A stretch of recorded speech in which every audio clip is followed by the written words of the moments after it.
ARY digital drama shade बन चुका है बहुत ही ज़्यादा इंटरेस्टिंग। उसमें हमें दिखाया जाएगा कि शेड जो होता है वो हॉस्पिटल में होता है। उसकी तबीयत जो होती है वो बहुत ज़्यादा ख़राब होना स्टार्ट हो जाती है क्योंकि फजर उसको दर्द का जो इंजेक्शन होता है वो नहीं लगाती। दूसरी तरफ फजर का वालिद जो होता है वो फजर के पास आता है और वह कहता है कि बेटा तुम मेरे लिए एक काम करोगे, तुम शेर को जो है वह जान से मार दोगे। इस पर फजर जो होती है वो कहती है कि नहीं बाबा, ये गुनाह होगा। आप क्यों अपनी ज़िंदगी को और अपनी आखिरत को जो है वो तबाह करने पर तुले हैं? आप क्यों ऐसा चाहते हैं? पप्पा तो उनका तो दिल जला हुआ है, इसी वजह से वो ये सारी बातें कर रही हैं। आप क्यों? इस पर उसके वालिद जो होते हैं वो मानते ही हैं। वो कहते हैं कि मैं चाहता हूँ कि उनका जो ख़ानदान है वही ख़त्म हो जाए, क्योंकि उनकी नस्ल ही ख़त्म हो जाए। शेर जमा वो वैसे भी अगर तुम नहीं मारोगे तो उसका चाचू उसको मार देगा, तो तुम उसको मार दो ताकि मुझे फ़ख्र हो तुम पे कि मेरी बेटी ने जो है वो मेरा बदला ले लिया। मुझे सुकून चाहिए। क्या मैं सारी ज़िंदगी ऐसे ही सड़ता रहूँगा, ऐसे ही इनसे हार मारता रहूँगा जबकि उन लोगों ने हमारे साथ गलत किया है? इस पर वजह जो होती है वो खामोश हो जाती है। तो इस पर उसके वालिद जो होते हैं वो कहते हैं कि मैं उम्मीद करता हूँ कि तुम मुझे जो है वो रिजेक्ट नहीं करोगे, बल्कि जो है मैंने जो तुम्हें कहा है वो तुम मान लोगे। अगर तुमने मान ली तो सारी ज़िंदगी के लिए मैं तुम्हें माफ़ कर दूँगा।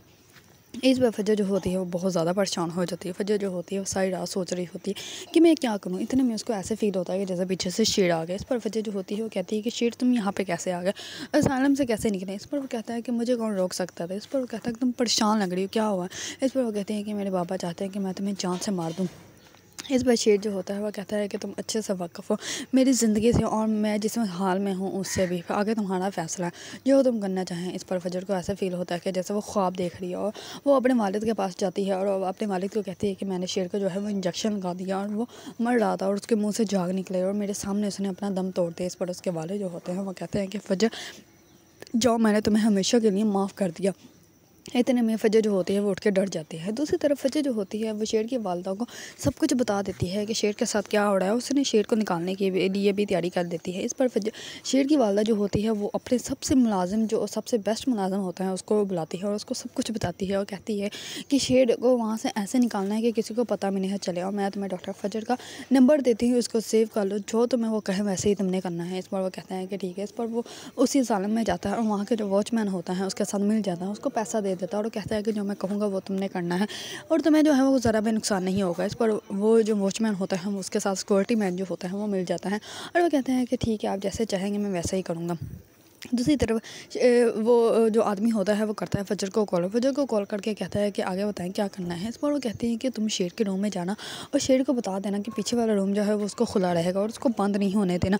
कोशिश यही करनी है कि वो दरवाज़ा जो है वो किसी तरीके से भी बंद ना हो और सारे कैमरे जो है वो इतने वीक कर देने कि किसी को कुछ भी सही से नज़र ही ना आए। और शेर को बता देना कि अपने दरवाजे से जैसे वो निकलेगा तो सालम के पीछे जो वाइट कलर की गाड़ी खड़ी होगी उसकी डिक्की ओपन होगी और वो डॉक्टर फजर की गाड़ी होगी, उसी गाड़ी में बैठना और एहतियात करना कि उस गाड़ी तक पहुंचने तक शेर को कोई भी ना देखे। इस बार वो आदमी जो होता है उसका मुलाज़िम वो कहते हैं कि आप जैसा कहेंगी मैं वैसा ही करूँगा। दूसरी तरफ फजर जो होती है वो जैसे बाहर आ रही होती है तो उसको उसकी फप्पा उसकी जो चच्ची होती है वो मिलती है तो वो अपनी चच्ची को सब कुछ बता देती है। इस पर वो कहती है कि मैंने सुना है कि अगर बाप नाराज़ हो जाए तो जन्नत भी इंसानों को नहीं मिलती। इस पर जो होती है फजर की चच्ची वो कहती है कि तुम ऐसा मत सोचो, तुम जो काम कर रही हो वो बहुत अच्छा काम है। अगर तुम कोई अच्छा काम कर रही हो, नेक काम कर रही हो, तो इसलिए तुम्हारे जो सारे इरादे हैं वो भी कामयाब होंगे और सब जो हैं जो तुमसे नाराज़ हैं वो भी मान जाएंगे। इस पर उसकी चच्ची बहुत ज़्यादा बेदा हो जाती है और वो कहती है कि अगर तुमने मेरे भाई के बेटे को ज़िंदगी दे दी, उसको ज़िंदा रखा, उसको बचा लिया, तो मैं ये एहसान सारी ज़िंदगी तुम्हारा नहीं चुका पाऊँगी। इस बार वो उसको गले लगा लेती है। इस पर जैसे ही फजर जो होती है वो हॉस्पिटल जाती है तो शेर की तबीयत बहुत ज़्यादा ख़राब होती है। शेर इंजेक्शन ही नहीं ले रहा होता। इस पर फजर जो होती है वो कहती है कि मैं जाके इंजेक्शन दे देती हूँ। इस पर डॉक्टर जो होते हैं वो कहते हैं कि नहीं, शेर की तबीयत नहीं ठीक है, आप जाएंगे तो वो आपको और नुकसान पहुंचाएगा। इस पर वजह जो होती है वो कहती है कि नहीं मैं करती हूँ। इस पर वो जाके उसको इंजेक्शन देती है, लेकिन इंजेक्शन सिर्फ वो बेड में लगाती है, उसको नहीं लगाती। और वो कहती है कि ऐसे ड्रामा करना कि जैसे तुम्हें नींद आ रही है। और तो वो कहता है कि मुझे बहुत ज़्यादा दर्द हो रही है, तो मुझे यहाँ से निकाल क्यों नहीं लेती। इस पर वो कहती है कि मैं तुम्हें बहुत जल्द यहाँ से निकाल लूँगी। दूसरी तरफ फजर जो होती है वो जैसे ही घर आती है तो उधर से शेर की वालदा की कॉल आ जाती है। तो वो कॉल सुनने के लिए अपने रूम में आती है तो इस पर शेर की वालदा जो होती है वो उससे माफ़ी मांगती है और कहती है कि मैंने जो भी तुम्हें कहा अपने बेटे से दूर रखने की कोशिश की, उसके लिए मैं तुम्हें माफ़ी चाहती हूँ तुमसे। इस पर जो होती है फजर वो कहती है कि ऐसी कोई बात नहीं।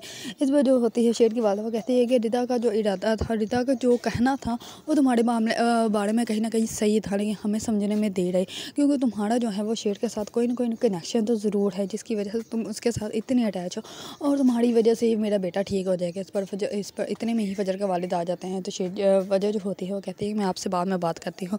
तो फजर के वाले जो होते हैं वो कहते हैं कि बेटा तुमने मेरा काम किया, उसके बारे में क्या सोचा। इस पर वो कहती है कि बाबा मैंने सोचा है, लेकिन आप ये गलत काम कर रहे हैं, आप क्यों अपनी आखिरत और अपनी जो दुनिया ख़राब करने पे तुले हैं।